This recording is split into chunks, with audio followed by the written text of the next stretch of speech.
Okay. I think we could, some people are still coming in, but I think we can begin. We are recording this session.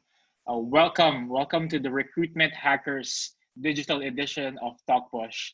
Now, for those of you who are joining us for the first time, the Recruitment Hackers is a series of events from the HR community to share good practices, tools, and opinions on industry trends. Now, these events have been organized by TalkPush all over the world since 2015 with editions in Manila, Hong Kong, South Africa, Costa Rica, Mexico. And this is our first ever completely digital edition. So thank you all. Thank you all for being here. Now, just a brief introduction about myself. I am your host for this afternoon. My name is Aris, and I am the regional leader of TalkPush here in Asia Pacific. My team is responsible for making our customers happy.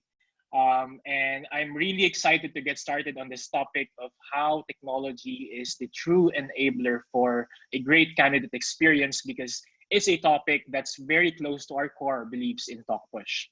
Now, why are we all here? We're here because we all believe that technology has a very important part to play in recruitment. It's all about freeing up recruiters' time so that they could focus on higher value tasks. And that means if we manage to put technology to work in what technology is good at, we can actually make recruitment more human and improve not just the candidate's experience, but as well as the recruiter's experience as well. And that's what TalkPush is all about and how we've built our solution. Now, before I introduce our speakers, I'd like to talk about a couple of rules that we have, not really rules, but really guidelines during this session. So we will be running this session for a little over 1 hour and a half. So for all of our attendees, if you have questions, please feel free to add those on the chat or on the QA portion of your screen. Make sure that you're selecting to all panelists and attendees so everyone can see your question. At the same time, we are broadcasting live on Facebook. So for those people who weren't able to come in, there are people who they should be able to follow us on our Facebook page and view our live feed. And last but not the least, we'd like to make this a very interactive session. So we'll be having polls throughout the presentation. And obviously we would encourage everyone to participate on the polls. Now, let's start. Let's start with getting to know each other. Before we begin, I know that there are, let me see, there are actually 75 participants, 76 participants in this call. And it would be important for us to get to know each one. So let me just start by starting the poll. Our first question is, how are you guys feeling today? Are you feeling excited? Are you feeling happy? Are you curious? Are you feeling tired? Or are you feeling worried? Now I can see all of you are answering the questions. I'll give you a couple of seconds. Okay, 4, 3, 2, 1. There you go. I'll share the results. So most of you are feeling curious. I think this is a very good attitude to have during this call. We will be having a lot of speakers, 4 speakers to be specific, who will be talking about technology and candidate experience, and definitely they'd be able to satisfy your curiosity. I'm happy that most of you are also excited and happy. There are 7 people in the room who are feeling tired. I hope you'd be able to relax during the next 2 hours and feel better after this session. Now let's go to the next question. I'd like to ask everyone, what's your current role? So are you a recruiter? Are you an HR practitioner? Are you a digital marketer? Or are you from IT or from a different department? I'll give you time. I'll give you a few seconds to answer the poll.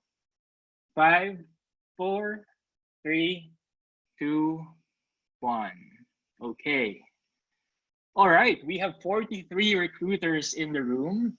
Well, that's expected. Hello, welcome to all of the recruiters who are here, but we also can see that there are HR practitioners, a couple of IT guys, and there are people who are not part of any of those roles. So for those people who answered other, can you mention on the chat what's your role, so that we'll be able to know your background.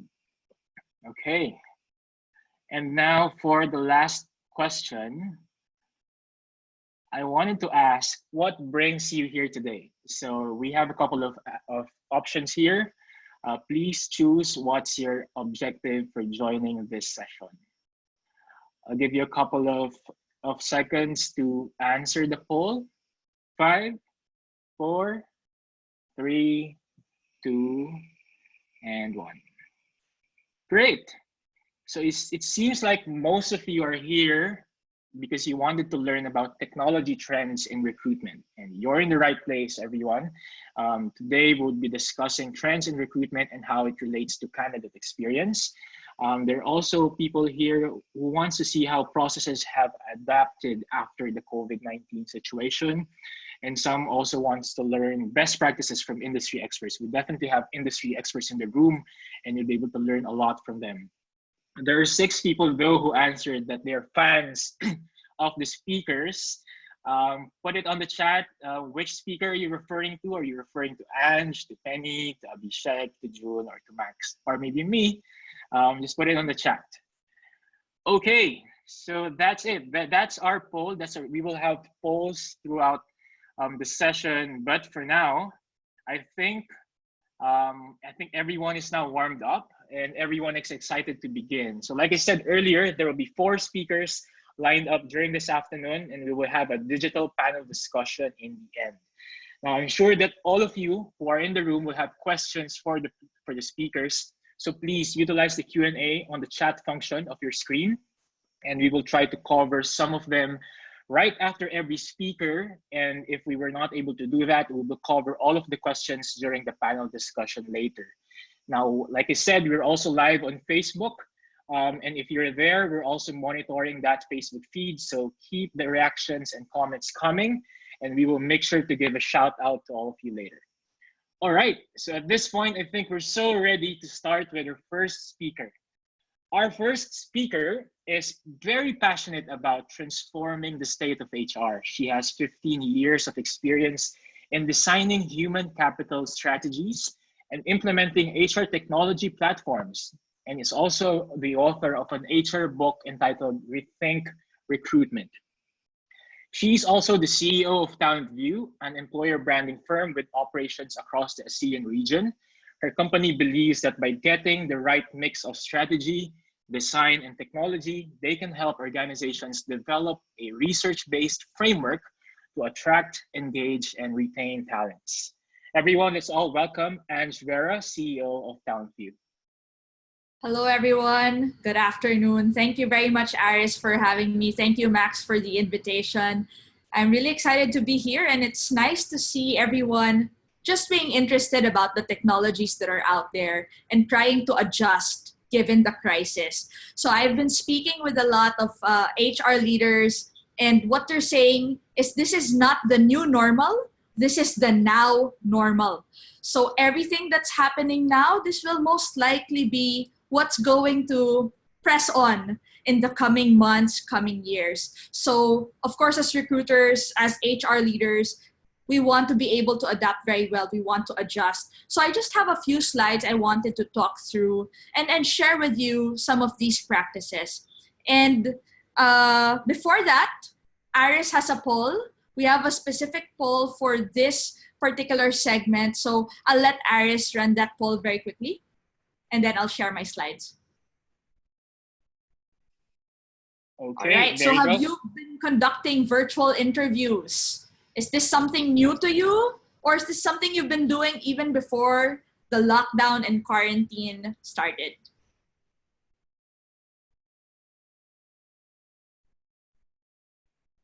All right. All right, so everyone's hiring based on video interviews. That's great, 82%. And then others are getting a hang of it, and the rest, you know, they do it once in a while, but not something that's part of their regular recruitment. Okay, so I'll be sharing my screen now, just for you guys to see my slides. Okay. So just wanted to check, do you guys see the slide on Talent View? Aris? Yep, we can see it. All right, cool. So Aris was talking about Talent View being an employer branding firm. So I just wanted to quickly introduce who we are. There's 3 things we do very well. The very first is employer branding strategy. So there are a lot of companies we work with that need help to map out their strategy and make sure that they're moving across all the right steps. So that's the first thing. The second is design. So making sure that you're attracting the right talent and making sure that you can resonate with your message across the different talent segments that you're targeting.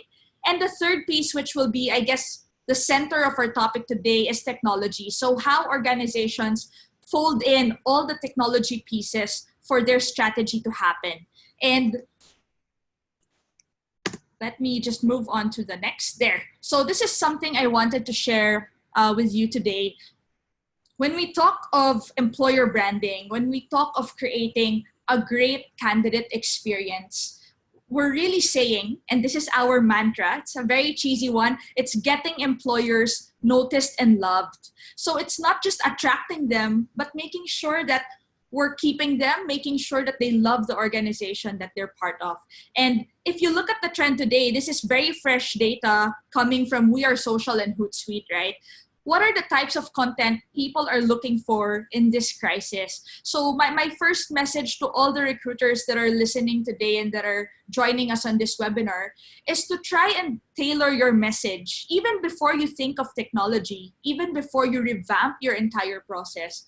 Try to think of what ways you can connect with your target candidates. So if you look at the stats here, you really have a lot of people getting on films or watching films, looking at funny videos and memes, looking at how-tos and tutorial videos, or even live streaming from their favorite musicians. So how are you providing content that's engaging, that's interesting, and something that your candidates can resonate with? And if you're able to hurdle that, if you're able to think of it from a content standpoint, it's going to be easier for you to connect with your talent, right? And the next piece, and of course the heart of this very quick presentation that I'm making, is optimizing your virtual candidate experience. I always say this to everyone: hope is not a strategy. It's nice to hope that things will get better. It's nice to hope that, you know, your candidates are looking for jobs at this point, but hope is not a strategy. You need to reshape everything you're doing in talent acquisition to make sure that you've adapted to the times and that you've adapted to the changes that are going on. And obviously, online interviews is one of them. Take a look at my step 1. Step 1, increase virtual interaction and engagement with candidates. So I was talking about content. You have to make sure that you remain relevant. You have to make sure that you're not tone deaf. When I say tone deaf, you know, it's like you're not adapting or you're not speaking the language of what's happening today. You've got to be very sensitive to where your candidates are and where your target audience is, even thinking about the channels. Is it really Facebook where people should be in? Maybe LinkedIn, maybe Instagram, maybe YouTube. There's no one right answer. It really depends on where your talent segments are or who you want to target and what platforms they're using, what social media channels they're on, right? And then second is allow candidates to complete their application online. So do you have this set up? Do you have procedures in place, processes in place for you to be able to collect that data and do that first filter? You want a first filter. Did they graduate from the schools you want them to graduate if it's really needed?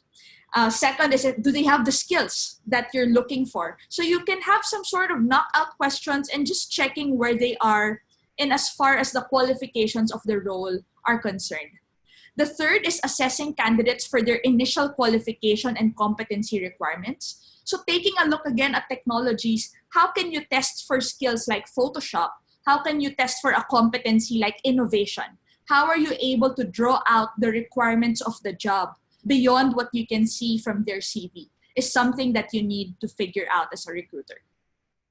The fourth step is conduct a more thorough interview, whether it's video, whether it's online, whatever platform you're using, but bring in the decision makers. You want to make this efficient not only for you, but also for your candidate and for your business units, right? So you definitely want to make sure that that's covered. All right. So that's step 4, making sure that the interviews happen as efficiently as possible for all sides. And if that means that you bring people to a panel, or that means that they're watching a video and they can just stop and play as they see fit, then do that. But whatever is convenient and will take the most efficient amount of time. And the last is, of course, doesn't stop there. When you find the ideal candidate, you have to deliver the job offer and onboarding details in an effective manner as well. So how do you do this at this point? Are you asking them to come to the office to sign the final contract? Obviously now that's not going to happen. That's not something that is realistic. So how do you also look at that from a virtual standpoint? And I'm sharing some stats on the right. Take a look. 48% of candidates say screening experience has an impact on how they favorably view a potential employer. So obviously you have a nice experience, the more you'll say yes to a company. You'll waste all your effort if you let the candidate go through the motions of hiring, but they don't have a great experience, because chances are half of the time they're gonna say no because they didn't get the experience that they were looking for. Second stat that you need to know, 81% say that regular communication would greatly improve their overall candidate experience.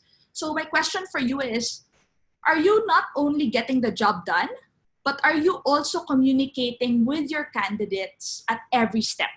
So you can't just think of yourself and say, I have these numbers, I have to fill these roles, I'm gonna do whatever it takes. You have to make sure that you're constantly updating your candidates every step of the way. And the third stat that you need to know is companies that invest in a strong candidate experience improve quality of new hires by 70%. And when I say quality, it means the business unit managers are happy with the candidates you field. It also means that recruiters don't need to get blamed for all the inefficiencies when they put a person that they hire into the team. So you definitely want to check on that quality of candidates that are coming through by providing them a very effective candidate experience. All right, and my last slide, some metrics that you need to be aware of, right? What are the metrics in HR and how are they changing? There's a lot you can measure. There's quality of hire, there's retention rate, there's cost per hire, number of applicants. What we've found in this crisis is that people are less concerned about cost per hire. Cost is crucial, budgets you have to maintain, but it's really more delivering the strategy and then adjusting that budget to make sure that it supports your virtual recruitment strategy. So that's the first piece. Quality of hire will always remain as a core metric. Is the business unit happy with the candidates that you're putting in? Are the candidates able to quickly get onboarded so that they can deliver for the business fast, especially in this crisis where any person that you hire, you need to be able to make them productive right away, right? So these are coming up as really critical. And again, one thing that I wanted to stress is most likely brand value. If you look at differentiation, so brand value, how valuable is your brand right now? Are candidates able to see how good of a company you are, especially during this challenging time?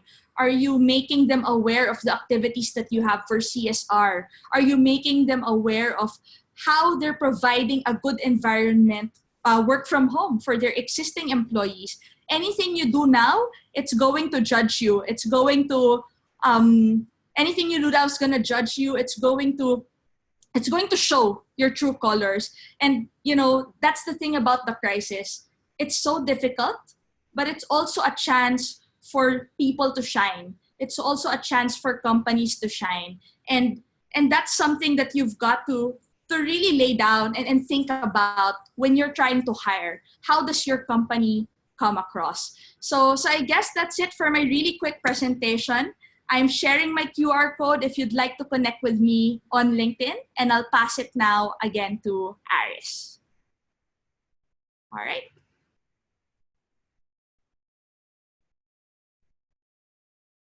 Will is speaking on mute. Aris, you're speaking on mute. Sorry, I was speaking on mute. Thank you, Ange. I was just saying that you're right on time. Actually, still have some time. But you actually brought a very good topic there. So we saw that candidates are actually becoming more and more critical these days, especially during the COVID. All of these COVID thing happened. Like before, they're curious about how much you're getting paid, or how much are they getting paid. What's the offer, or what are the benefits that the company would give them if they get hired. But we're seeing that, and this is data that is coming from TalkPush. We're seeing that candidates are actually asking, is this company stable? What are they doing in terms of corporate social responsibility? And I think this is a shift that's happening, especially during these times, that candidates are really asking more, and that's why employers needs to be investing on branding and candidate experience. We have a couple of questions on the Q&A. All right, so the first one is, and she shared a few statistics. I'm interested to know, how do you go about measuring the effectivity of candidate experience? I think, yeah. So yeah, that's a good point. There's a lot of different ways that you can measure experience. In the same way that, for example, if you go to a bank, the moment you finish your transaction with a teller, sometimes they allow you to put a smiley face if you were happy with the experience. They let you put a sad face in a box if you didn't like it. So that's one way. But you can also use surveys. So there's no one right way. You can also use surveys the moment somebody exits your virtual office now and they finish your application process. You can send them a survey that says, how likely are you to recommend our company based on your recruitment experience? So you can do surveys, you can do actual questions, just asking candidates how that was. Or you can even take it from a point of when they get hired. So when they get hired, you want to now backtrack how that experience was for them. You can definitely do that. Right. Thanks, Ange. There's also one comment in the Q&A. I don't know how to pronounce his name, but he's saying a better metric than cost per hire is cost per hire in relation to its salary. So what is the percentage of hiring cost divided by the yearly salary?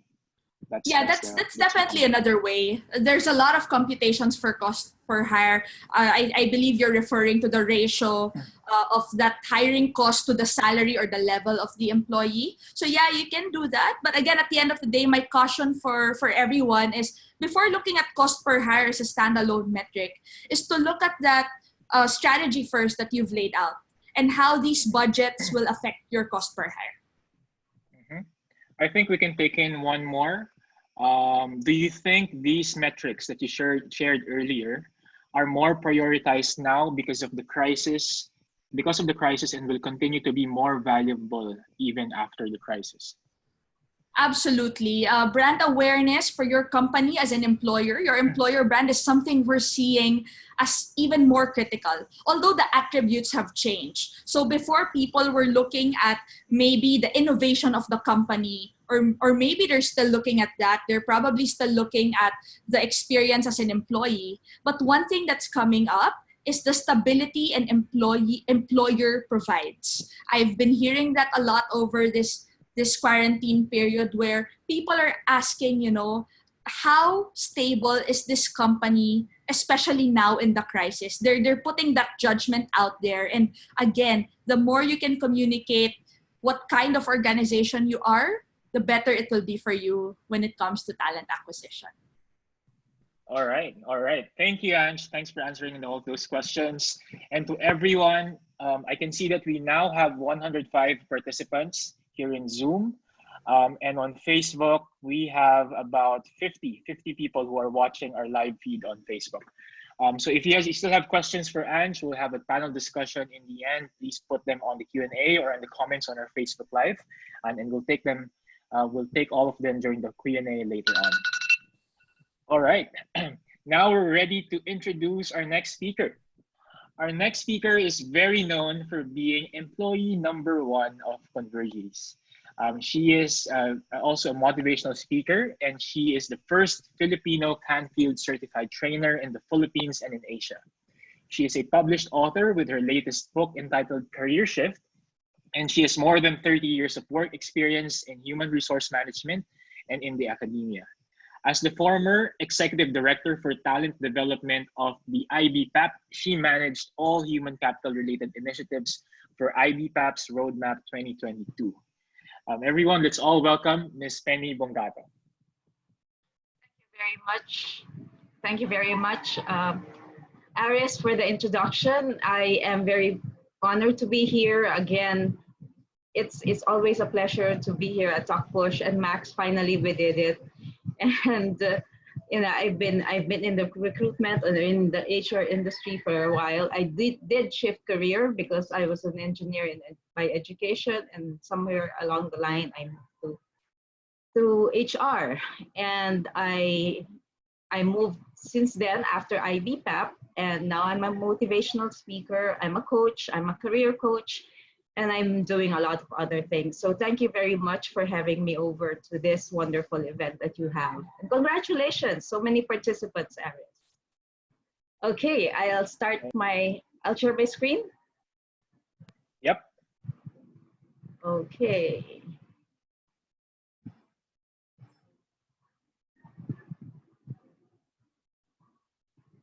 Can you see my screen? Yep. Okay, I'll just maximize it.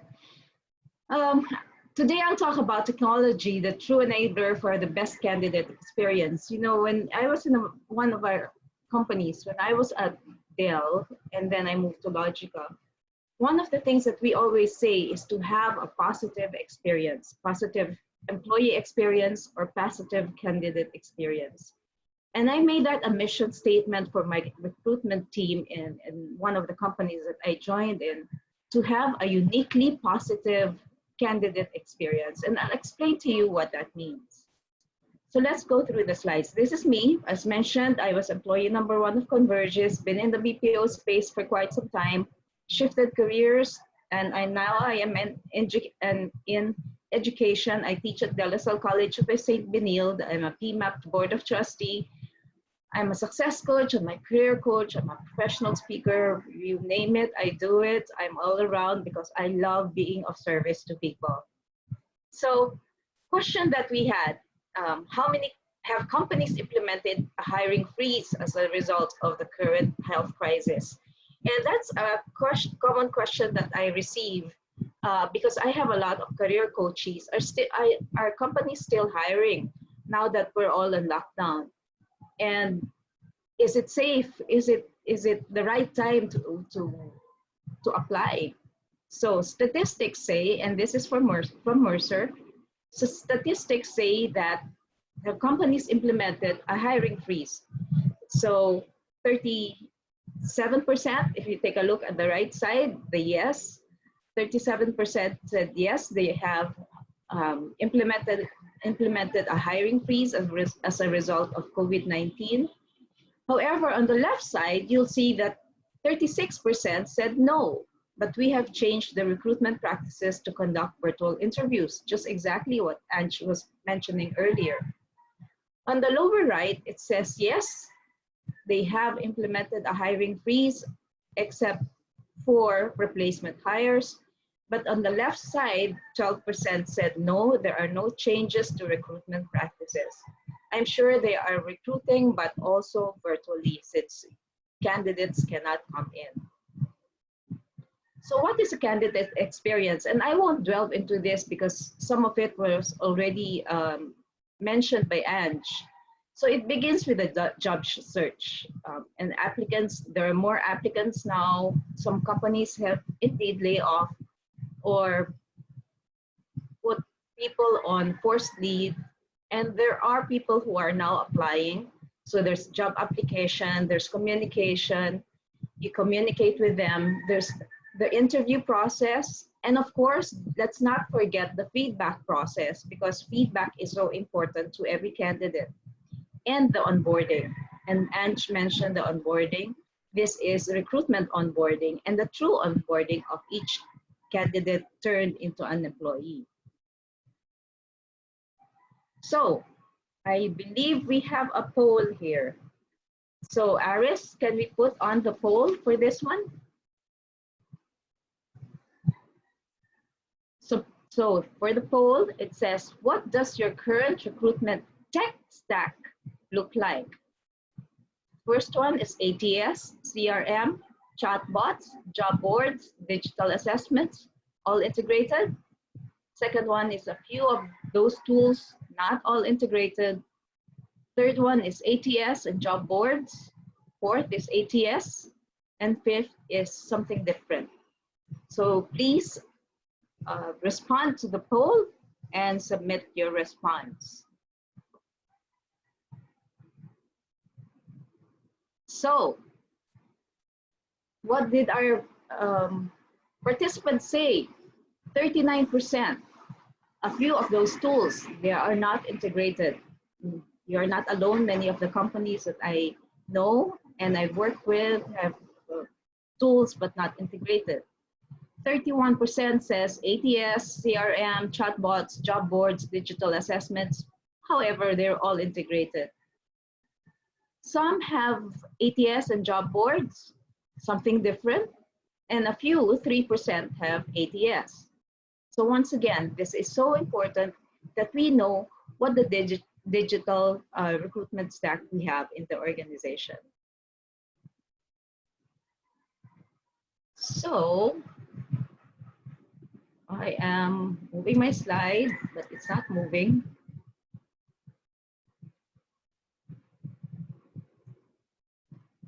And it's frozen. I'll stop share first. And I'll share again.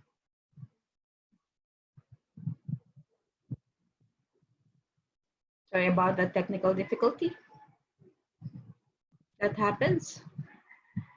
Okay, so in job search, we begin with job search. We know very well that there are so many job portals already there. You have LinkedIn, you have Facebook jobs, you have job streets and the others there. So many of the candidates look at this, and even some who are not active candidates look at this as well. Sometimes it just pops up in their LinkedIn and is notified by a recruiter. So the candidate experience becomes different because of the social media and technology that we have in the job search, active or non-active job search. Job application. This is another one that is so important because in many cases, the job application, if you have mobile and website, may be different. And remember, if you have a mobile application for your job application, it should be short, because if it's long, if it's, it takes a long time, 10, 15 minutes to respond to, the candidate will not respond to it, especially if that candidate is mobile. No problem if they're new, but sometimes that's not the case. So it's very important that we have a candidate experience in the job application that makes it easy for them to apply. Third is communication. So how do we communicate to the candidates? How do we make sure that we are able to connect with the candidates in their job search once after they have applied? And there are various communication technology options. And you can call them on WhatsApp. There's Teams, there's Viber, there's Zoom, which is what we're using now. There is Skype, and there is FaceTime. So you can use a lot of communication technology options in communicating with the applicants. Now the interview. I won't discuss this lengthily because Ange mentioned this as well. The interview now is going to be digital, is going to be a video interview from their home. And if you are an applicant, some of the tips that we would like to relate to you, if you're the candidate or the recruiter, do a trial run before the interview. Set up your microphone, set up your background, make sure that your background is the ideal background. Set up your camera or headset and make sure that is distraction free and well lit. And just professionally. I know it's very difficult now, and I'm not in suit unlike Ange and one of our speaker, because it's summer, it's very hot and heat index is 45. So just be dressed properly and professionally. Avoid making hand gestures. Sometimes it does distract the interviewer or even the interviewee. And again, there are quite a number of digital interviews already that is being done. I remember when I was coaching some coaches of mine who were being let go of another company, we were using HireVue. So HireVue is one, and they got to practice using HireVue. So what is important also is after the feedback, after the interview, that you give them feedback. One of the most hated, I would say, events that candidates have is they don't know if they pass or failed. So for some of my coaches, if they ask, we practice interviewing, and I ask them, what's the last question that you will ask? Don't ask about the salary, and the usual answer would be, what's the next step? When will I hear from you? So it's very important for us employers to give feedback to the candidates, whether they pass, they failed, or they're going to the next step. Now, there are various ways in doing this. It could be automated. You could use bots.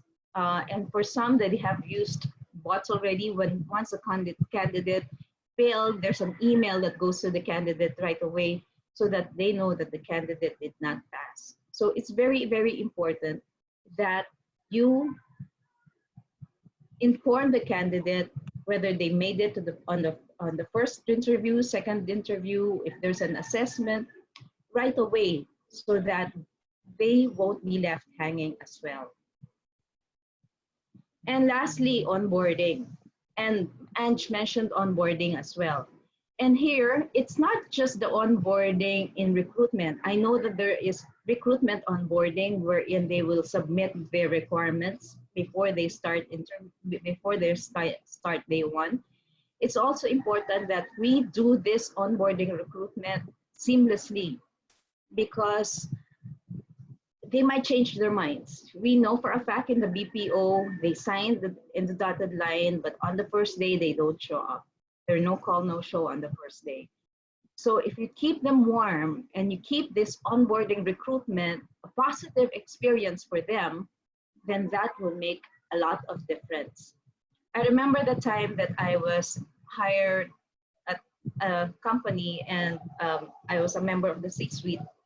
And when I came home one day after signing the dotted line, I had flowers coming from the company. And I was so pleased, and my family was so pleased that happened, because they were saying, you haven't even joined yet, you're so welcome, which I implemented in another company that I moved to. And what we did was we sent, not email, then snail mails, cards to accepted candidates, so that the family can see that, you know, we value your saying yes, and we're excited to have you in the organization. So onboarding experience is important, and onboarding on the first day is also important now. Now that onboarding on the first day may happen virtually, it may not happen on site, it may happen work from home. So how do you make sure that the employee has the laptop, the email, and so on and so forth to be ready for their first day? So why does a positive candidate experience matters? Manch mentioned it already. The employer brand, you know, what 95% would apply to the company again. You know, one of the things that I said in my team before is, if a candidate declines the offer, I'd like the candidate to come back and say, I'll come back after 3 months, I'll apply again because I had very good candidate experience. And I want that to be said by all candidates who are qualified but who turn down the offer. Now, 97% would refer others to the company. 88% would increase their purchase with the company if you have a product to sell. And 55% would share their experience in social media. And we know how social media is nowadays, how effective social media is. So create a uniquely positive candidate experience the digital way. So embrace AI, maximize your virtual interviews, innovate, strengthen social media presence, and shorten online application forms. So I'd like to end with this. What is E plus R equals O? This is the first success principle. I'm a Cantfield certified trainer, and the most important success principle is this. Take 100% responsibility for your life. E plus R equals O. Event plus response equals outcome. The event is COVID. The event is work from home. The event is lockdown. If your response is, I'll wait until companies open up, or I will wait for the candidates for them to be interviewed face to face, you might not be able to have the outcome that you need. I know some companies who are ramping now. So the response that they had is to be able to innovate and be more creative so that they can hire more, because the outcome is what they need to fill up the reps. So mitigate the impact that you will have, utilize tools and technology, reinventing the process, re-engineering, reinventing, be more creative, and adapt to the new normal. And as Ange said, it's not a new normal, it's a new now. And always have an attitude of gratitude. So for us, this is another success principle for us. Be grateful that we're here today. Be grateful that we have food to eat. Be grateful that we are healthy. And be grateful that we are connecting with others. So always have an attitude of gratitude. So this is me. Be ready for the new you. You can get in touch with me through Facebook, Twitter, Instagram, LinkedIn, my website, and my YouTube channel. Please subscribe to my YouTube channel because I've talked to people all around the world regarding this pandemic. Thank you, Ms. Penny. Just in time. Yep. We have a very interesting question on the Q&A. Someone was asking, how can I engage? So you were talking about technology and how it could be adapted for candidate experience, but there may be some candidates who don't have access to the technology that most companies are using. So the question was, how can I engage candidates that don't have access to technology or having problems with their current setup at home? You know, I personally would adjust to the candidates. I would use mobile phone. I would use call, text, if that's the only thing that they have. Some of them would have Facebook Messenger because Facebook is free. So that's what I use. I can feel what's happening now because I teach in college. And we were doing online teaching until March something when the school said stop online teaching. Why? Because some of our students did not have internet access. It's not because they're poor. They may be in the province. There's no Wi-Fi connection, nothing. So what do? We have to be able to reach out to them in the way that is available to them. So if there's Facebook Messenger, do it via Facebook Messenger. If it's just call, just call. Find a way. All right. Thank you, Ms. Penny. I think totally agree. I mean, the onus of connecting with candidates is really on the employer and not the other way around, because Yes. definitely it's, we're after the talent, so we should be the one connecting to them. Thank you. Thank you for that very insightful presentation. It's time for, we still have a lot of questions. We'll go over those in the panel discussion later. Now it's time for us to move to our next speaker. So our next speaker is a growth-focused creative talent acquisition leader with more than 15 years of diversified executive experience spanning across ITS, BPO, and BFSI industries. So he's passionate for new hiring technologies and digital solutions and have demonstrated a global mindset in developing strategy, initiatives, and people. Let's all welcome the hiring function leader of Genpact Philippines. We now have Mr. Abhishek Bhardwaj. Abhishek. Thank you. Thank you, Aris, for the nice introduction. I'm very happy to be here, and thanks TalkPush for inviting me for this event. I would like to first share my screen and then let's get going. Yeah. Thank you.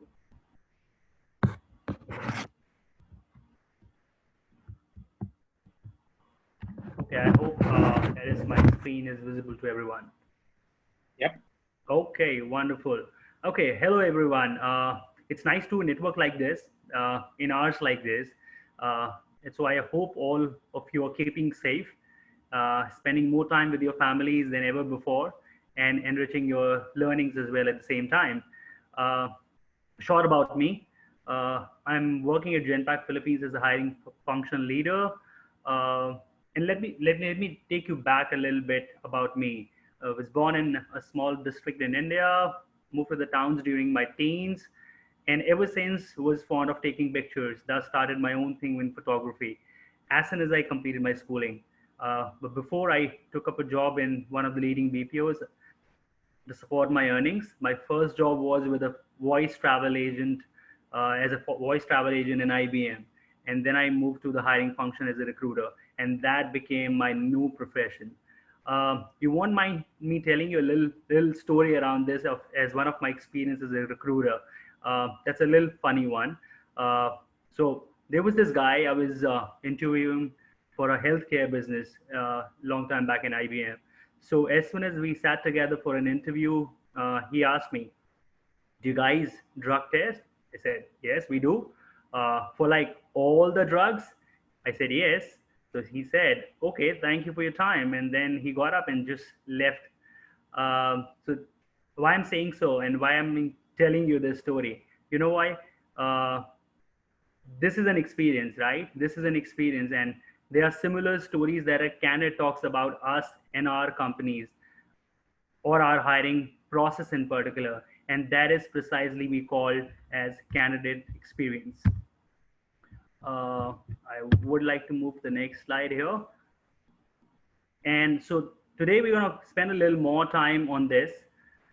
Coming back to my to about me, I honed my basics of recruiting at IBM before moving to Convergys India, then to Genpact leading the India sourcing team before landing in this beautiful country that I can't express more. That I relate so much. Fun-loving folks, helpful, hardworking, a lot of places to explore, and at the same time, I capture a lot through my camera.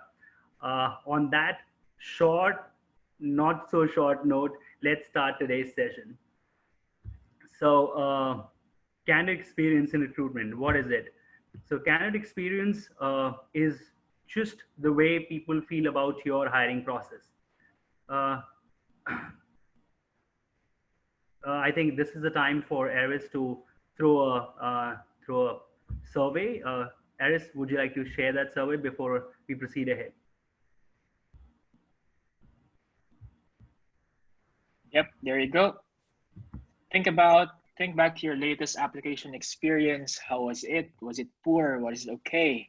Was it good? Or was it delightful? I'll give you a few seconds to answer, guys. 5, 4, 3, 2, and 1. Oh, wonderful. A lot of people say 42% say good and okay, and rather 25%, which is 1/4 of them, say it's delightful. I'm very happy to see that only 4% say poor. So let's get going on this one. Sometimes we say, right? Sometimes we say, no matter what I do, rejected candidates will always post better comments online, don't we? It happens to all of us, right? But that's not mostly true. If I take you to the next slide, uh, 79% unable to contact a recruiter. 58% employees don't communicate how long the application or interview will take. 89% says minimal job description. Rather, 60% were never asked to provide feedback on their interview experience. On the other side, if you look at the positive candidate experience, positive candidate experience gets you the right people at the right time at the right cost. You know this term which is universal to recruitment at all levels. It earns you candidates loyalty, enhance our reputation, foster new and repeat business, brings efficiency and process improvement. Now let's see how technology could be an enabler to better candidate experience. Okay, data shows next generation technologies like analytics would highly impact insights. Robotic and automation would again highly impact efficiencies. Some would also ask, so is technology going to replace human? I would say no. Human element is key to great candidate experience. As it said, job hunting would be awesome if employees would treat people like people and not other piece of paper. So it's very critical to look at that. Now let's see how technology can be enabler, right? Technology would not only help to communicate better, personalize the experience, identify tedious routine tasks where human recruiter adds little value. These could be fertile grounds for technologies like AI, RPA, etc. Right? Now, how to choose the best tools? This is one question that we talk about, that that technology is required, but how to choose a tool, right? I think tools that can address sourcing issues um, with volume applications are worth considering. Add thank you for applying video. You can do that anytime, right? So uh, anytime that you had an experience, you can add that video at the very start of the interview as well.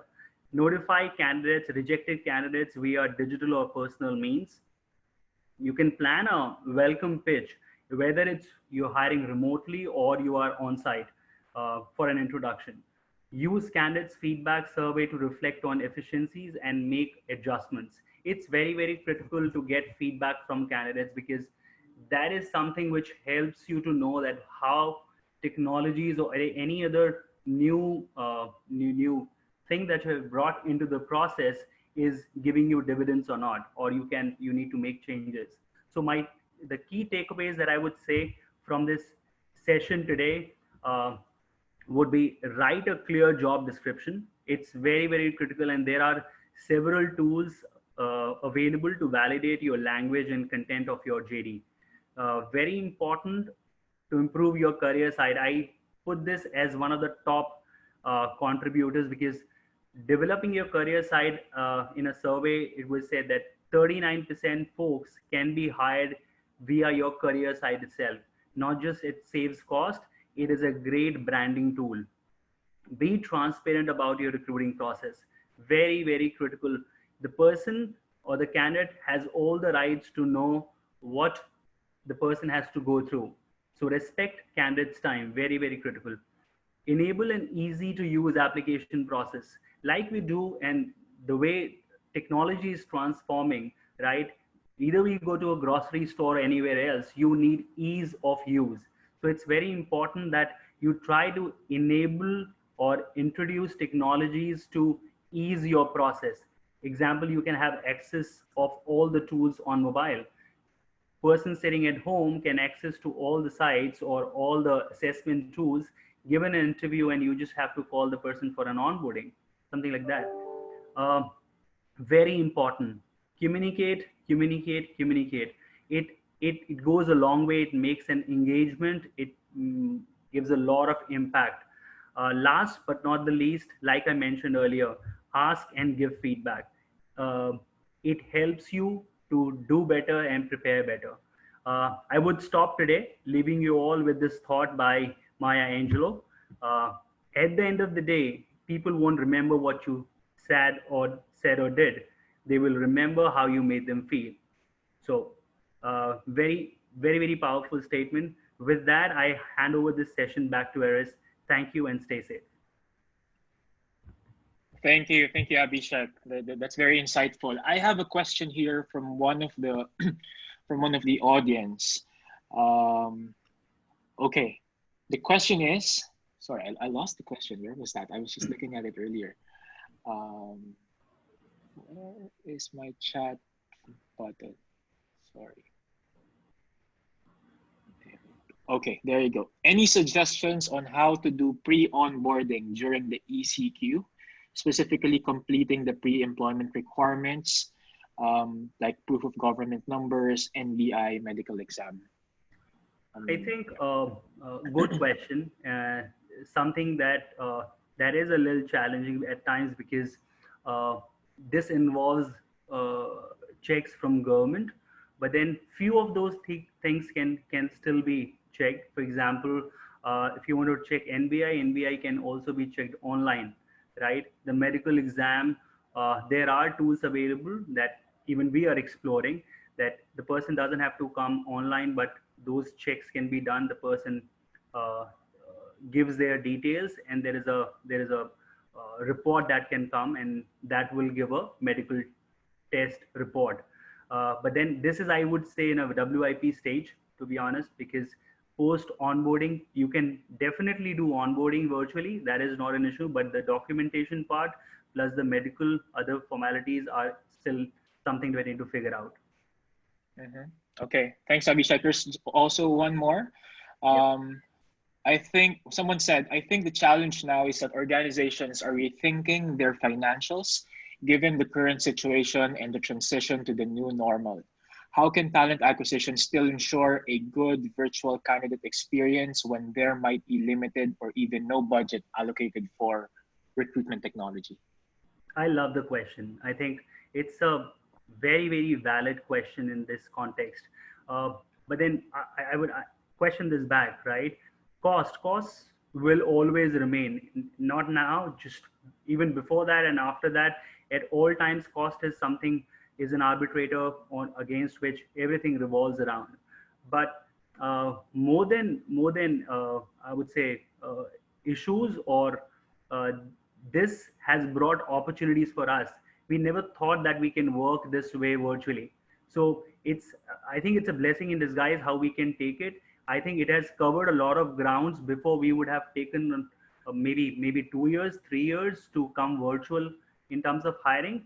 We have leapfrogged that, and we have saved a lot of time there to come this far. And doing virtual hiring will, like I mentioned in my slides as well, it impacts cost. So you can save costs, you have better outreach. With the same outreach, you can get more, which means you don't have to spend on a lot of such sourcing activities like going to a vendor or traveling and stuff like that. And it enhances the candidate experience, and a great candidate experience virtually will help you to retain more people, and a referral may refer more people. It's word of mouth. So I see a lot of positives and negatives in this. All right. Thank you, Abhishek. We still have a lot of questions on the Q&A panel, but we'll go over those later during the panel discussion. We are now officially 1 hour into the webinar, and I'm happy that we're still holding the audience. We have 103 on Zoom. We have 42 currently on our Facebook live feed. And at this point, it's now time to introduce our last but not the least speaker. He is a veteran on the war of talent, and his tour of duty includes recruiting armies of talented individuals for BPOs and contact centers. He's currently in the front lines of the recruitment digitization revolution, championing the use of AI, machine learning, and other forward-thinking technologies that enable HR to match the right talent with the right opportunity. To talk about the seamless candidate journey, let's all welcome Mr. June Abo, VP of Talent Acquisition of Transcom Philippines. Awesome. June. Thank you for that introduction. Such an awesome introduction, and it should be, since I'm the one who wrote that introduction. Let me share my screen.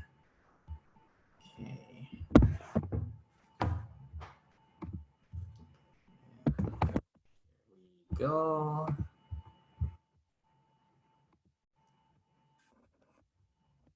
All right. Again, everyone, thank you. And thank you for inviting me again, Aris, Max, to this recruitment hack event. I've always been a big fan of this event, and I always look forward to either participating as part of the audience or speaking in this event. I'm June Abo, June, born in July, so it's easier to remember. I've been recruiting for the past 20 years. And just to give you a sample of what a life of a recruiter is, a lot of different point of views in terms of who or what a recruiter is. But really, a recruiter is someone that is really a fairy job father because we provide jobs to everyone. So let me get started with the video. Imagine seeing this video on your Facebook feed. Meron pa bang bagay sa mundo na mamahalin mo na hindi ka iwan? Hanap ka ng hanap. Minsan, hindi mo napapansin. Nandiyan lang pala siya sa paligid mo. In life, mahirap talaga maghanap ng bagay sa'yo. Yung pangit pa nga lang, mahirap na. Yan pa kaya. Ang init ka sa tingin.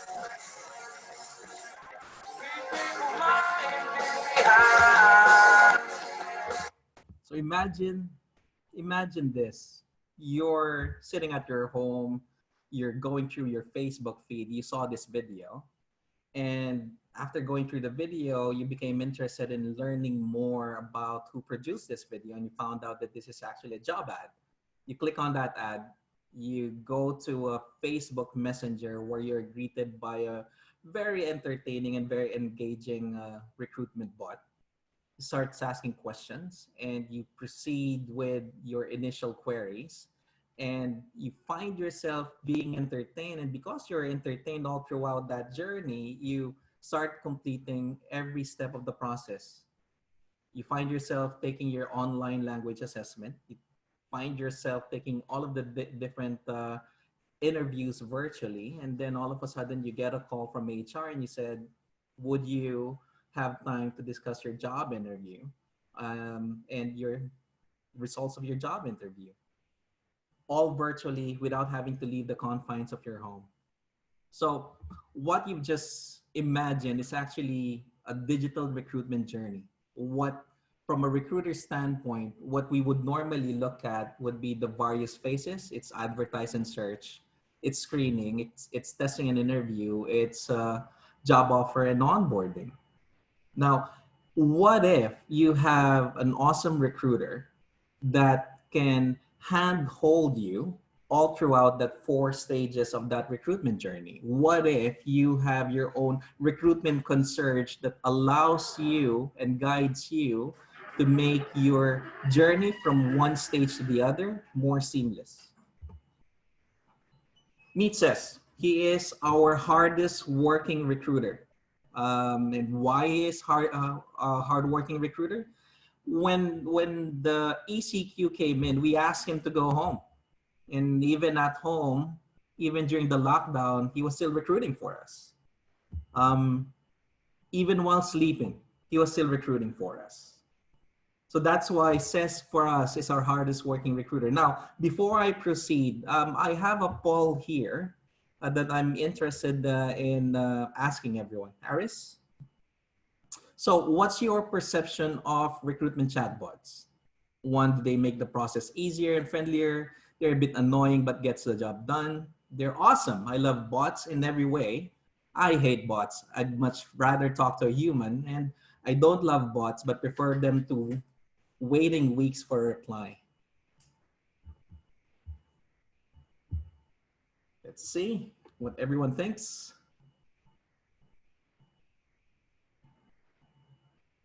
Awesome. So they make the process easier and friendlier, which is the majority of the response. Second, they're a bit annoying, but gets the job done. The third one is they're awesome. I love bots in every way. And there's few answered I hate bots. I'd much rather talk to a human, and I don't love bots, prefer waiting.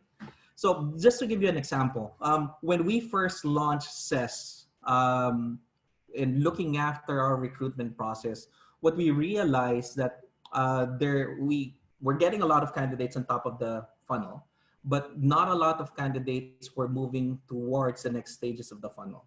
And when we did a deep dive, what we found out is that the way the conversation was being handled was very robotic, very boring.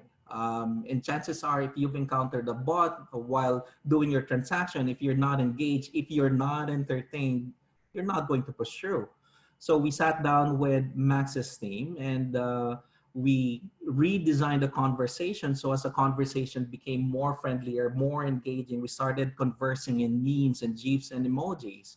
And because of the difference in type of conversation, we now saw a bigger chunk of our candidate pool moving towards the next stage, to the next stage, to the next stage. So conversation is key. We've optimized our hiring process.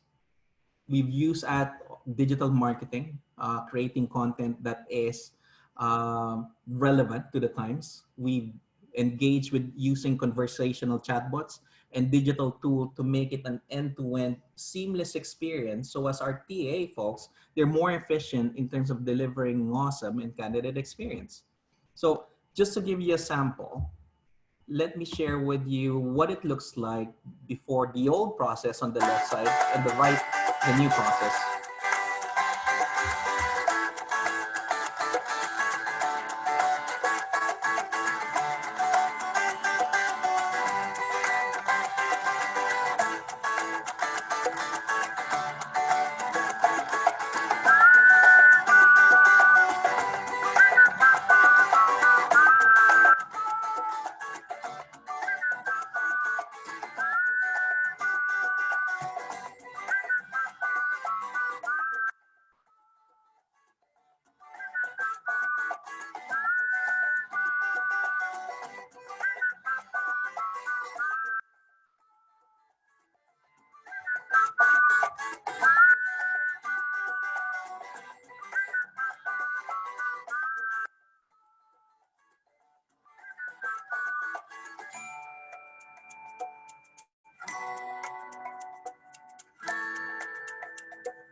So candidate nowadays, they're looking for that consumer experience. And what is that consumer experience? You go to Amazon, you go to Lazada, you see a product that you like, one click and you're able to buy it.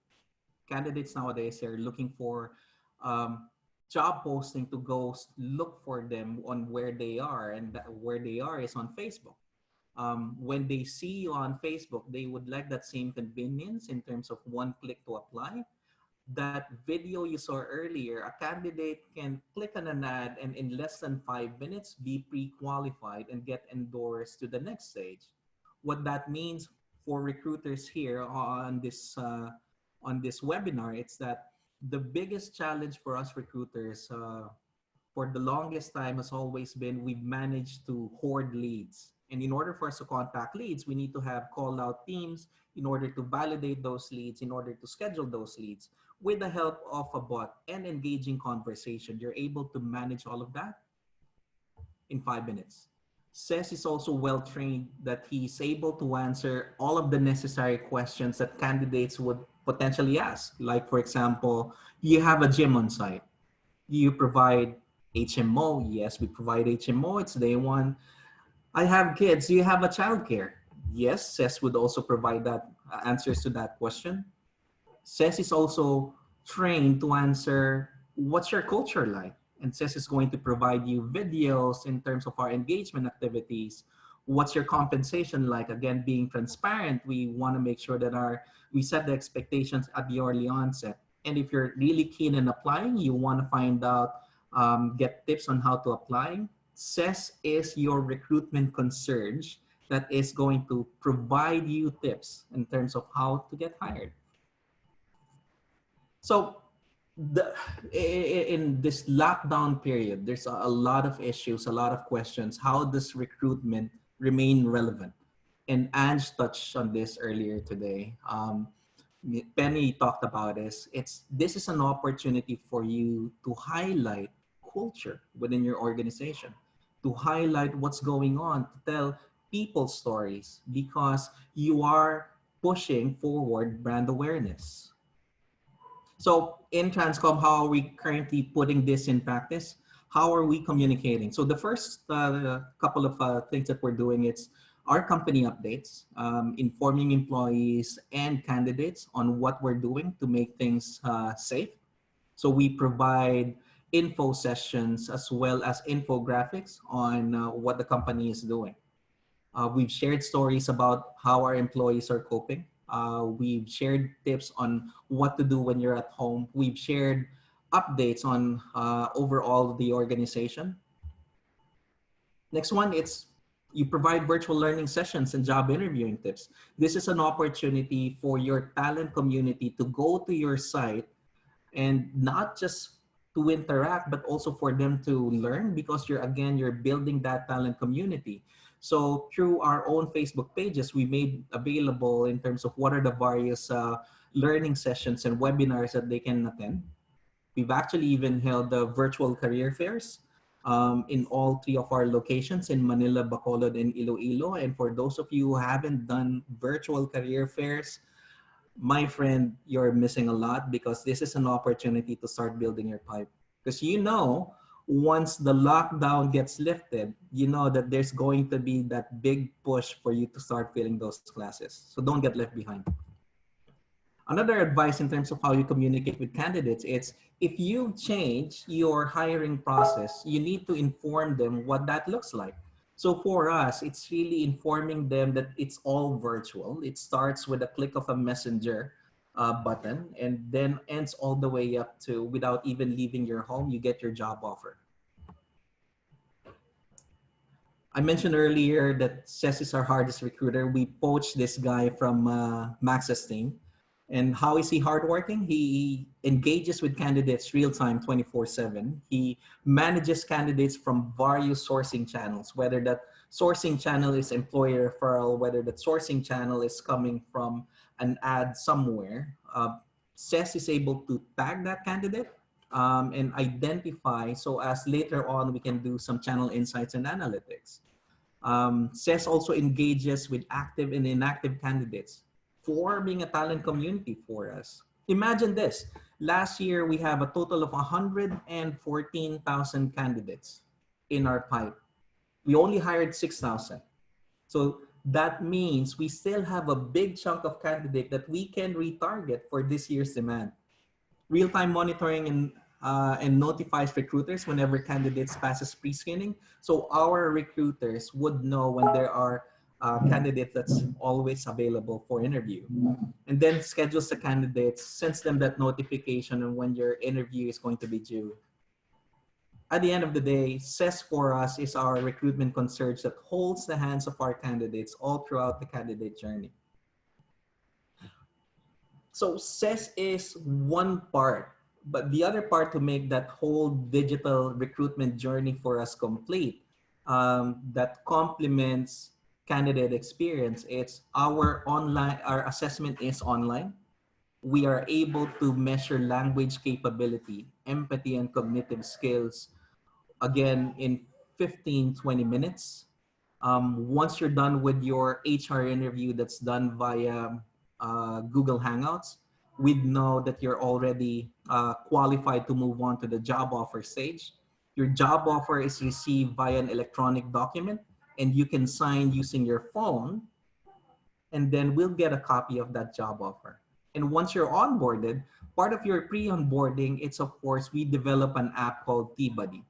Your T-Buddy is your own assistant that would allow you and assist you in every stage during your day one and onwards. And of course, in every application, we still have all these little helpers, all these little CES as your personal concierge. So some key takeaways. So for those of you who are actively recruiting, even for those who are not actively recruiting, these are some key advice. On sourcing channels, you need to strike your balance between the effectiveness and sustainability of your sourcing channels. In the past, we've been very reliant on vendors. We've been very reliant on very expensive sourcing channels. But the future is engaging content. You need to know that your target market, especially for those in volume recruiting, your target market is on Facebook. Out of the 107 million Filipinos, 70% of them are on Facebook. So you need to differentiate yourself by creating content. Recruitment process, you need to automate, automate, automate, right? Any of your repetitive and administrative tasks, those need to go and they need to be automated. You need to treat your bots as a key part of your team and align to your own hiring goals. Online assessments. If your assessment is not yet online, then now is a good time to start looking at it. We shifted our assessment online and we looked at what's available in the market, and the right online assessment actually allowed us to remove our hiring biases. In the past, we would normally just look at shifters or those with call center experience. But now with the right online assessment, we're able to identify and hire based on competency. And of course, last but not the least, the key takeaway for you guys, it's our leads are finite. It's going to run out. And generating leads, adding more leads to your top of the funnel is expensive. So if you have a candidate relationship management tool or your ATS that allows you to mine your existing database, then you create your own talent community. And this way you're able to manage your leads and retap them when you need them the most. Lure them, and then you attract, you convert, you hire, and you delight. You couple all of these things, and for us, we'd like to consider our recruiting really, really ridiculously good. I'm June Navo. Don't take my word for it. These are some of the feedback of our candidates. Faster processing, best BPO in Bacolod. I can even apply and get a job offer while I'm at home. They have good quality service. Ladies and gentlemen, thank you. This is June, born in July. Again, feel free to, if you have any questions, send them over. Thank you, Iris. Thank you. Thank you, June. I would admit, I'm actually surprised to know that Cess is actually a guy. Because all this time I thought she was a girl. Where did the name Cess come from, by the way? It's actually short for CSR, Customer Service Representative. All right. Okay. That's didn't get that at first. Okay. We have one interesting question. I'd like to take this question now. This is actually from Man Batalones of 24/7. Is it fair to change the candidate profile to adjust to the new normal to include their internet readiness? Is it fair to change the candidate profile? I guess, the profile that the candidates are looking for to adjust to the new normal to include their internet readiness. So for us, we're actually already offering work at home agents. There are programs that we are going to be rolling out as part of work at home. And part of the new normal, it's a certain percentage of our programs need to move into a work at home model. So minimum expectation includes internet capability, as well as at least a space in your house that you can take calls privately without any background noises. Distraction. Okay. And just out of curiosity, these work from home programs that most companies have, you don't have to be specific, are these fixed term projects or these are like permanent roles like the usual CSRs that you're hiring? It's permanent roles. Wow. Yeah, I think what this whole virus did, it forced a lot of companies to take a look at the work at home capability in the Philippines. We've always in the past said, no, the infrastructure is not enough. But now that we're forced to do it, we're seeing firsthand that yes, we are able to do it, right? Necessity is the mother of all invention. All right, all right. Okay, thank you, June. We still have a lot of questions. We'll cover them during the panel discussion. At this point, before we open the panel, I'd like to give the floor to our CEO, Max Armbruster, who will be talking about updates on the coronavirus pandemic and some insights on recruitment technology. Take it away, Max. Thanks, Aris. Hello, everybody. Yesterday, I prepared a few slides to talk to the BPO sector in the Philippines about what was going on. And I wanted to share some of this data with this audience, which we have a lot of people who are affected. And I think we have a unique insights into what's going on in the life of recruiters and the life of candidates at TalkPush, and some interesting data that I know it's just data. It's not good or bad. It's just data. So I hope you'll find something in it for you. Just 2 months ago, we were having our client appreciation night, and it just seems like an absolute lifetime ago. This is a picture that we took for that event, which was in Manila, and coronavirus was already in the news, but I guess it wasn't that big of a deal back then. And I hope we didn't catch any germs during that event, but certainly we do miss those times when we all get together. But what I want to share with you is that the industry has adapted remarkably well. We look at first of all, we look at the candidate volume. This is mostly Philippine data and from our customer base, and you can see the volume month by month. So this is April, the last column here, March, February, January, etc. And well, candidate volume is quite flat. You know, it's not gone up, it's not gone down tremendously. I suppose some people are more actively looking than other times because they lost their jobs, while others are just waiting for the lockdown to be over because they assume that no one's going to be hiring right now. And so it's flat, which is neither good nor bad, as I said. And then, you know, obviously we were growing quite rapidly before that. And for many of our employers, there's literally millions of candidates waiting in their database that are probably good to re-engage now. But at least as far as like the actively searching candidate, the volume is steady. So I think in a changing world, it's nice to see some steadiness. And this is the number of recruiters who are logging into TalkPush every month. And you can see, this is mostly the Philippines, and you can see the number is growing nicely because we're a rapidly growing company up until, you know, February. And then in March, when the crisis hit, around the middle of March, if you remember ACQ, that's when we had actually a huge increase in the number of recruiters who would log in. So my read on this situation is that all the recruiters were asked to go work from home, and all of them were able to do so.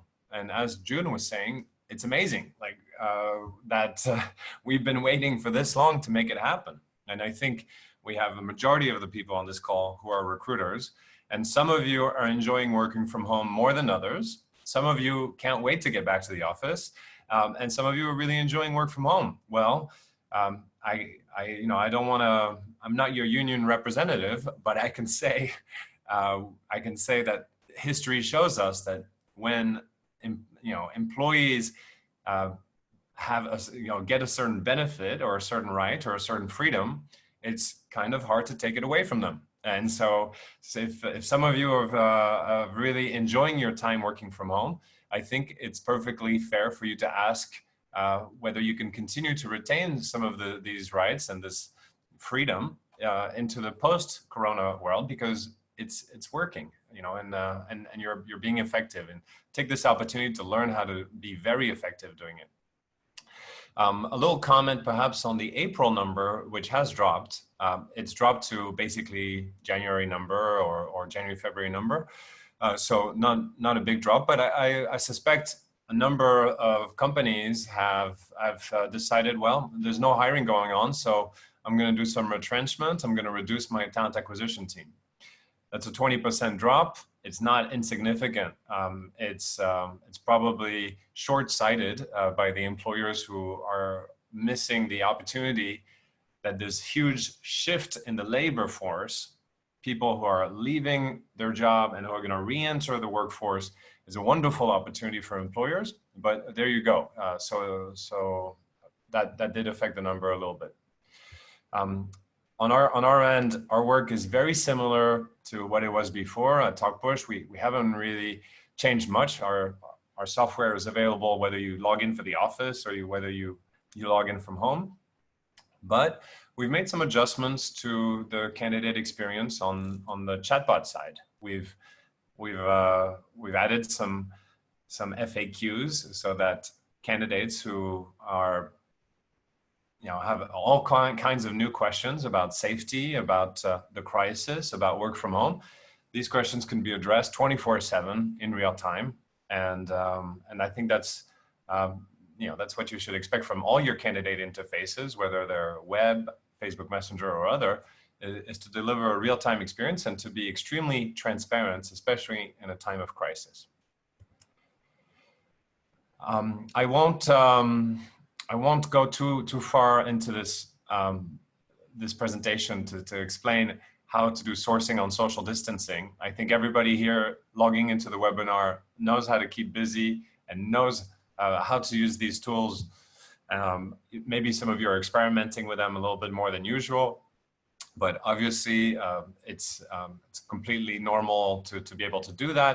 I have looked at the marketing budgets for some of the largest employers in the emerging markets.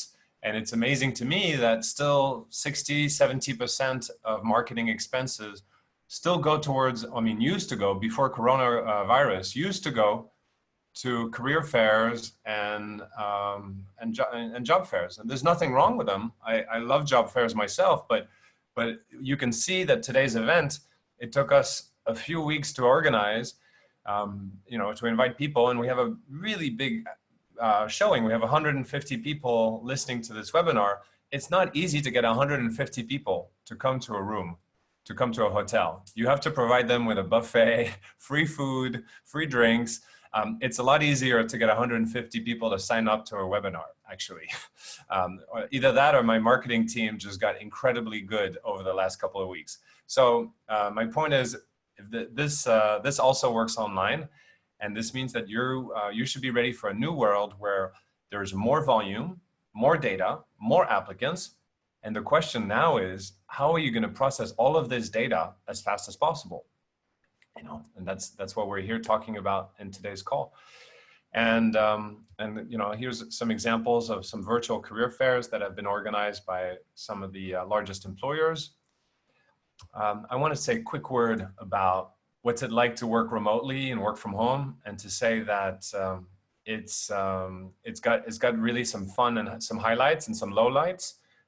Being far from each other is hard, but we can compensate that. We can do more of these webinars. We can have regular calls with our employees, and we can ask people, how are you doing? There's just, how are you doing? How's your family doing? And I know the great empathy of the Philippines. I'm sure that's going on. Another way to do it, and we've been working distributed and remote at TalkPush for a long time, is to have these regular touch points that are a little bit non-work related. And we have this new thing that we've implemented recently, where we get connected randomly to somebody who's not from our department for a 15-minute chat to talk about anything. And these random connections have brought a degree of humanity that really, of connectivity, that was very welcome in this time of crisis. And I'm gonna leave with this a bit of a dry graph here, but let me explain what's going on here. This is the volume of the recruitment process outsourcing industry, the RPO world, and what was their history from the last recession. The last recession in 2008, when the world was exploding. Most of you who are on this call were probably not working yet, but I was, and I can tell you it was a bloodbath. Everybody thought that the banks were going to shut down, that business would never go back to normal, etc. And so what happened then is, the majority of recruiters got laid off. Talent acquisitions teams got destroyed. And what happened was when the recovery finally came, when the activity resumed to normal levels, companies were so cost conscious and so wary about spending any internal cost that they ended up going to outsourcing the work to the RPO world. So instead of hiring recruiters internally, they would hire recruiters from an agency and to do their work.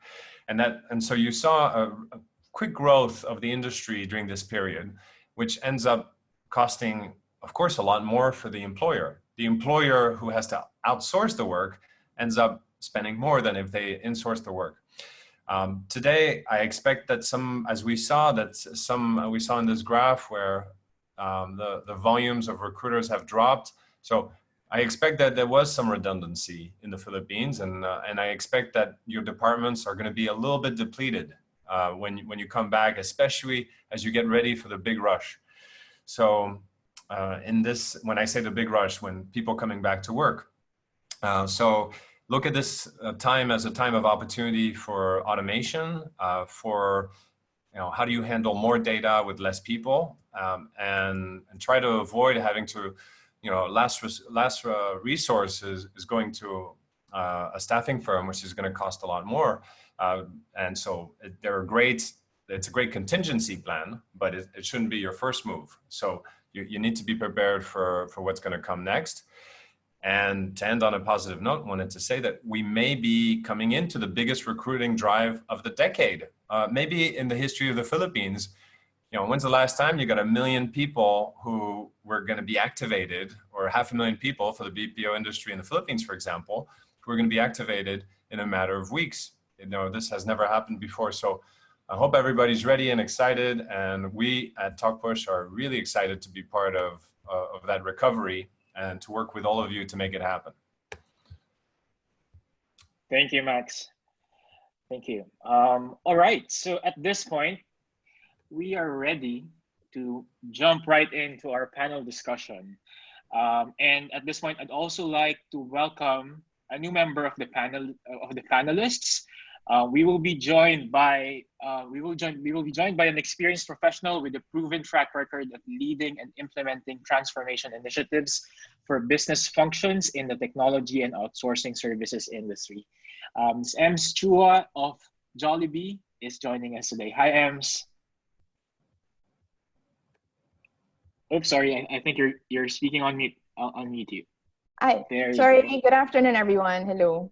Hello, Ems. Hi, Ems. Hi. So Max will be moderating this panel discussion. I think we have more than 20 questions on the Q&A, but just to kickstart, and I leave to Max after I ask my question. How do you feel about the new normal? Do you miss going back to the office, or do you want it to stay this way? Me? For me, I'll start. Honestly, I really miss going to the office. I miss my team. If you're part of recruitment, it's so obvious that we love to talk to people. I know talking virtually is very, very different from interacting with, people like who's in front of you. We love to interact and talk to our candidates. So personally, if you ask me, yes, I miss going to work. With Max's point, if I want to continue working from home, yes, I still want to continue working from home and have that balance. To be able to work from home and at the same time still meet my team. So that's me.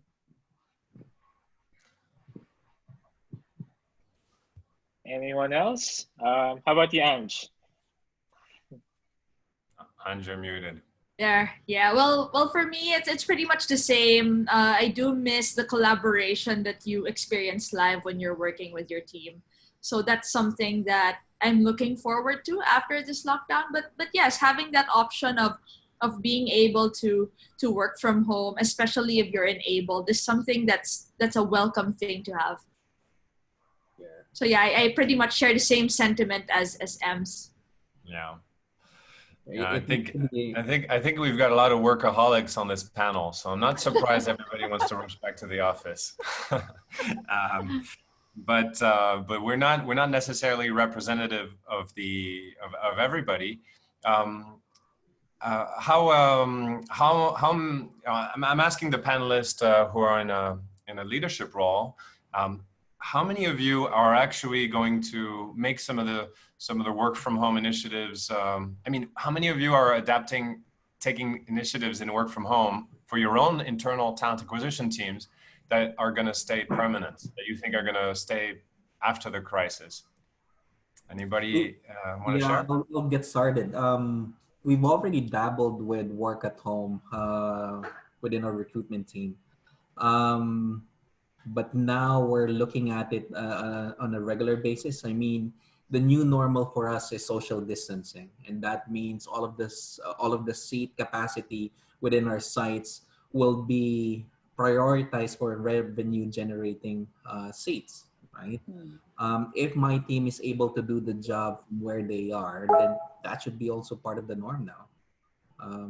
The challenge for us, it's the engagement. How do you maintain the energy? And there's a lot of things that we're learning while we're swimming.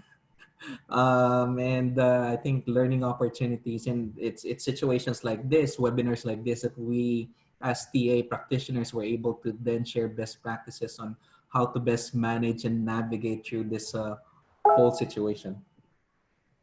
Yeah. Let me share with you one reason why we don't work from home before. Remember PEZA? Yeah. All of us are PEZA accredited. And PEZA does not allow work from home. So when this announcement of lockdown and the negotiations between IBPAP, the BPO company, CCAP, with the government and PEZA, they suddenly allowed work from home because they had to. So what did companies do? So I'm not employed in a BPO or in a company now. What did the companies do? Desktops were even sent home.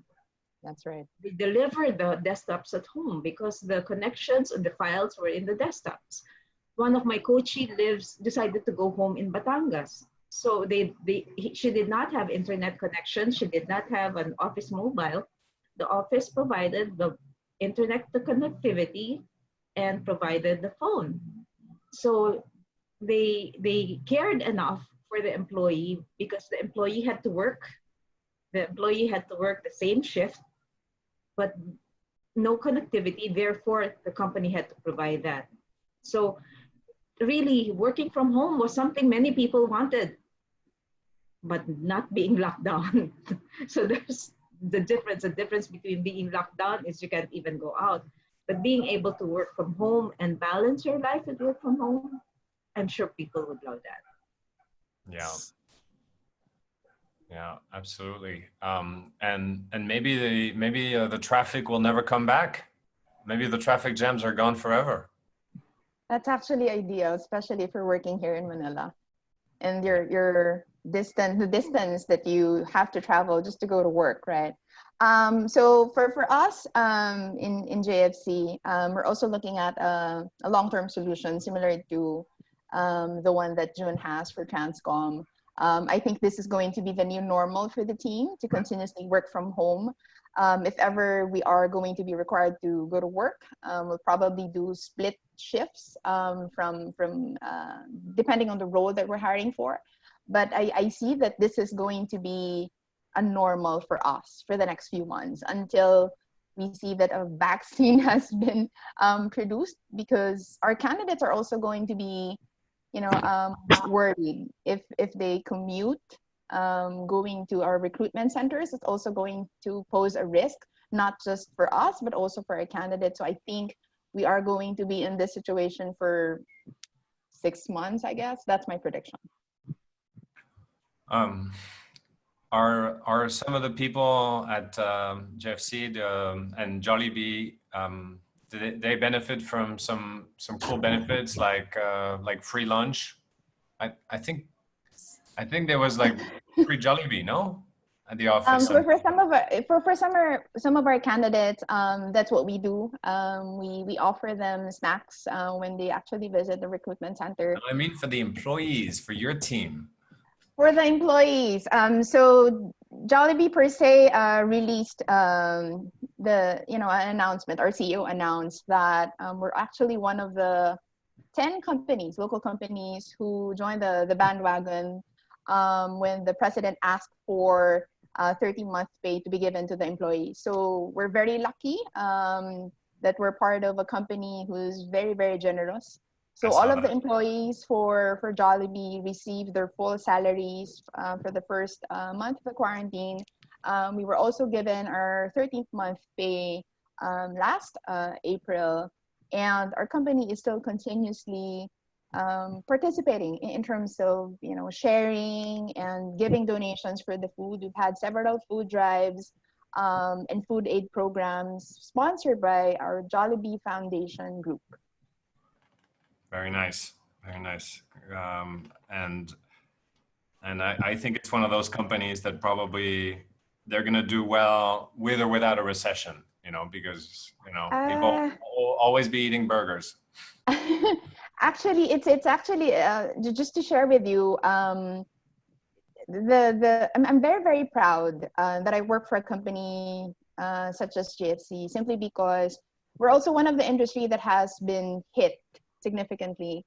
A lot of our customers are obviously not visiting the stores, and we have to significantly shift our strategy to delivery, to takeouts, and not a lot of our stores are actually enabled to do that. You've probably seen that our company started to sell ready-to-cook food. So they're available in supermarkets. Some of our stores are actually open to sell products, but food dine-in is not allowed, takeout and stuff. So we've also felt a big impact. But I think the owners of the company, the Tan brothers, are very, very generous in terms of ensuring that employees are paid and we get the benefit that we have. And we're continuously still sharing the blessings that we have. Cool. So I'm just simply proud. All right, so everybody on this call, first chance you get, go get a burger to help the Tan brothers give back. And they're online. Yes, and they're online. You can actually go to the Facebook pages of each of the brands. So yeah, you can buy ready-to-cook food. Very cool. We have a question from Erica David, who is asking about how we could prevent candidate no-show in this current setup. I don't know whether this applies to the no-shows for a digital interview, asynchronous, or we're talking about actually coming to a recruitment center. But I guess both are interesting, and I'd love to hear your thoughts, panelists, on what does it mean to get people to show up after this crisis? So for us, it's really we're on a virtual recruitment journey, and all of our candidates are part of that journey. There's more ghosting, no, in the virtual world. Yeah, it's actually difficult to hide if you're applying virtually. In fact, the way we've done it, it's CES would reach out to you, would ask for your schedule. If you don't show up, would apologize and say, hey, we miss you. Why don't you reschedule again? We'll try that for 2-3 times. And yep. If you're not, then you have then an option to opt out. Once you opt out, you then move to our email marketing, where it's more soft selling. So more updates on what's going on. I think the key is if you've redesigned your conversation bot to be engaging, it helps in terms of ensuring that they show up. It also helps when the candidate opts for a human recruiter, then a human recruiter would contact them as soon as possible. Yeah. I'd also like to take this up. For no show ups, it's very important to understand that why they don't. In the earlier scenario, why, right? The whys were that either they were not clear of what is asked for in terms of a job description or the role that they will be doing, and so there is a miscommunication or lack of communication with them. I think how it is helping now, that communication is available at the click of a mouse or over a mobile phone, right? Which means that we can engage with them much faster and much better and closely. And once that communication is clear, all we have to do is to have a very transparent conversation or communication, which they would be able to understand and they know what are the next steps. That would help itself to curb that. Yeah. I also want to add to that what Abhishek mentioned, where we also have to do our research as recruiters. We know that people are online most of the time, even more so now because of the lockdown. So how do we maintain relevance? The fight for relevance is so real now. It's not optional. We really have to do our research, get on the channels that are important for talent, and push out content that's also relevant to them, and content that they want to enjoy, that they want to see, and be able to connect with them, have that meaningful engagement and connection with our candidates by understanding who they are, where they are during this time. And I Absolutely. think, Yeah, yeah, sorry, go ahead. sorry, and I've seen candidates who, again, candidates who are looking for a job, that when they take a look at the employers, what employers do on their CSR during this pandemic, and that's one of the things that could get your candidates engaged, because they want employers who are really giving back. Because if you care so much for the community, that means you will care for your employees as well. So again, have that meaningful, that relevance, as Anj said, and as Abhishek and June mentioned, communicate, whether it's through a bot or through a person. But there's no such thing as over communicating, because I, as a candidate, would want to know where I am. And if you just ask me how I am, that means a lot to me already. Penny, there's a question for you. We're not into online contract hiring, yet we are scared to hire fraud. Can you share best practices to avoid hiring fraud? And I don't think Penny is a fraud specialist, so if somebody else wants to take it, you're welcome to. But I have a suggestion. I am not a fraud specialist. I have a suggestion though. One of the things that I, as an employee and as an applicant, would love to know is, you give me the offer, best to give it verbally through Zoom or through Teams or through whatever, and give it ahead of time, discuss it with them, so there's a chance to a face-to-face connection while you're giving the job offer, and get the response verbally, so it's recorded. So it's already a recorded acceptance or a recorded rejection. Right. If they ask for time to think about it, set up another call. Or you can go ahead and email, and then they can print it and sign it. Not an e-signature, sign it, scan it, and send it to you. Or if you are in your house and you would like to give the address of your house so that you can have a hard copy, there's Lala Move and Grab Delivery that will deliver the contract. You can make that arrangements. That's my suggestion. I'm not a fraud specialist.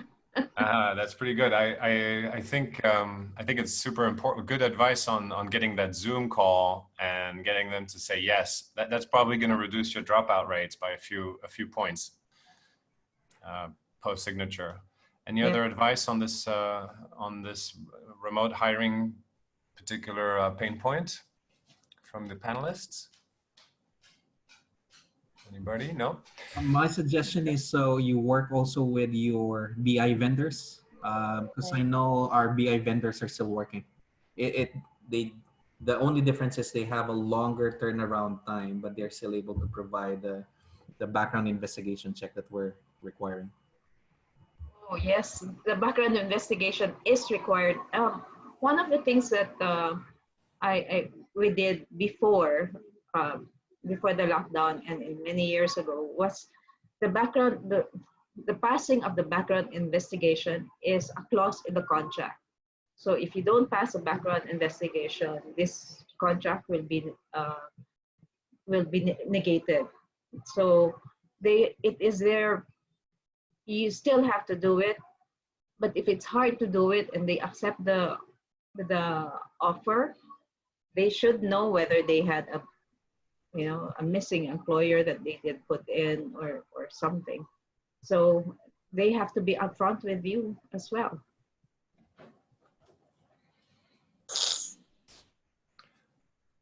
So that's my suggestions.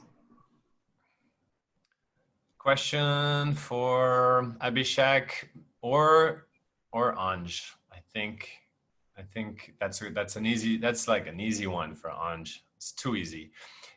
It's nice what you said about showing candidates that we care, but given that everything is virtual, how do we do this from behind the screen? I think what people are looking for on this call are some practical tips, some examples of how you can show someone that you care, from a distance without giving them a hug. Right. Abhishek, you want to start? Yeah, absolutely. It's very close to my heart. Communicating, networking. I believe, again, the messaging and what messaging is important. Using the correct content is very, very critical, because when you are not face to face, you miss that part wherein you can show that empathy or you can show that feeling. But then when you are over a message or over a phone, it's important. The choice of words is very, very critical. So, and there are different tools available in the market wherein you can automate your responses, and you can filter your responses. You put that language into that tool, and the tool will give you the right language for the right situation. I think that's where we can improve, and we can create an impact as well. Yeah. Right. And I just wanted to add to that information in itself, especially during this time, is already care. Penny was pointing out, the most annoying thing that we do as recruiters that candidates hate is not giving feedback. So providing feedback at every stage, for us, filling a position may not be urgent, but if you're a candidate and you're looking for a job that's more stable or that's going to feed your family, then all of a sudden, all of that application step becomes urgent, right? So just providing that information, and not necessarily just about the job, but showing care during this time where it's hard to commute, it's hard to be able to apply physically. How do we adjust our process? Even adjusting our process to show that we have concern for the health of a candidate is already care. So just don't stop giving information. Just make sure it's not fake news, because there's also a lot of that's going around. And just be there for the candidate so that all the questions they have are answered at the time that they need those answers. Absolutely. And adding to again, and not just that, we have an opportunity to add more touch points. It was not humanly possible earlier to connect with the candidate every hour or every day, or probably twice a day or thrice a day. Now you have an opportunity that you set up time that after this function is done, once you collect the documents, you can share information. You receive the document, you share an information: we have received, thank you for your response. When you again ask for certain documents, you can again model that and send a response there once the person joins the organization. So there are several touch points where you can automate and send a response, and those will be much appreciated by a candidate, because they are getting responses for each and everything, maybe, right? So I think we are in a good space there. Okay. There's a question about there's a question that came from Facebook about realizations. When over the last few weeks we've all been through an emotional roller coaster, and it wasn't all pleasant, of course, but possibly there were some realizations about this went a lot easier than I thought. We talked a little bit about that, and we said, wow, we can actually work from home. What are some pleasant surprises that kind of hit you unexpected over the last few weeks that you know you're going to take away as the new normal, where you think, well, I didn't think it would happen so fast and so easily. Is it simply the realization that people can work from home, or was there yeah? How did that realization kind of take form in your environment? I'll start, Max. Go ahead. No, go ahead. Okay. Late first. Okay. For me, one of the key realizations I've had is, what's very, very important is your team is able to adaptability and flexibility, right?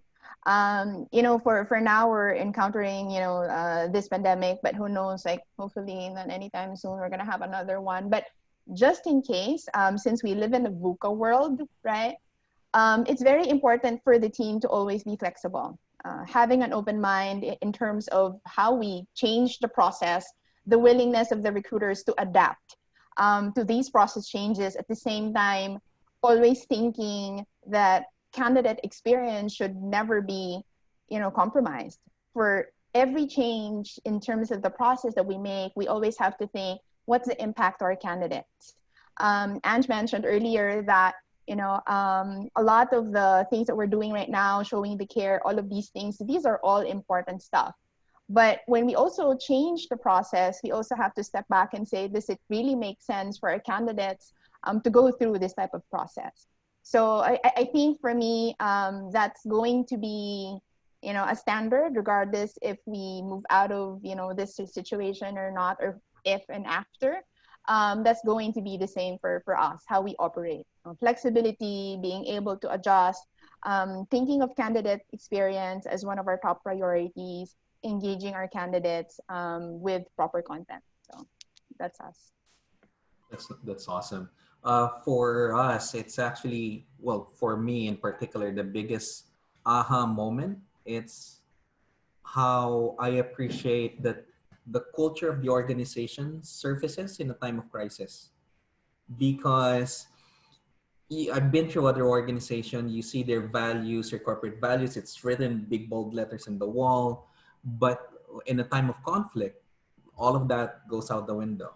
And it's during this time of crisis, I realized that the culture, the true culture of an organization surfaces, how you would deal with each other, how you would reach out to each other, how you would cooperate in order to ensure that everyone's doing okay. I've been with various organizations, but this is the first organization wherein the leadership team would say, I'd take a 20% pay cut, so as the folks who are not working, they're able to get some money. And these are leadership examples that would then trickle down to the entire organization. For me, in a single word, it's malasakit. Malasakit in action. Greatest realization. 20%. That's not bad. That's not bad. Just kidding. That's great. That's great. And what Amal mentioned about, no choice. What Amal mentioned about change, I think we can go a step further as well. Prior to the COVID thing, we never thought that something this is an improbability that we thought that which is getting realized today. And there are other improbabilities that we can think of today which can be realized in future. I think what we sometimes wait is something to happen to hit us, and then we realize that, and then we take action. What we should do is probably foresee what could happen, or what maybe today, as of today, it's not possible, but then it is possible. So those possibilities we need to think and be geared up for that, and be prepared, and probably prepare for that. So I think we can go a step further in venturing what has not happened probably go for it. Very good, very good. And I see our time is up, so we're gonna give you those closing words, Abhishek. Thank you. Prepare for the impossible. You know, and I think tying it back to June's comments, the values of your organization are what prepare you for the unexpected. And so it's a wonderful reminder that that's why we built them. Thank you for everybody for joining today. It was really cool and fun, and we really well attended. So everybody, thank you for joining. Thanks, Ems, for joining the panel. And remember to go buy some burgers online, everybody. Thanks, June, for your chatbot stories. Penny, I have your book right here, Career Shift. And I have 2 books, by the way, not 1. There you go. Go find them. Okay. And Anj, thank you so much for your inspiring words on how to show to build the employer brand during this time. And Thank you, yeah, Max. we'll send everybody participation. Everybody who participated, a little summary of what was covered today, and hope to continue the conversation online. Okay. Awesome. Thank you. Thanks, everyone. Thank you, everyone. Great to be here. Thank you. Thank you. Before I let everyone go, I'd like to share this. Sorry. So we have our next event. This is happening on May 20th. The topic is going to be RPA for recruiting. The time is now. Basically, we'll be taking up robotic process automation in this webinar. You should be able to sign up for this webinar here on this website. You should see that on the chat right now. We'll also be sending this on our socials and on our newsletters. All right, that's it. Thank you, everyone. Thank you. Have a good day. Thank you, Max. Thank you, everyone. Bye. Stay safe. Bye-bye. Thank you, Max. Bye. Thank you. Bye. Bye-bye.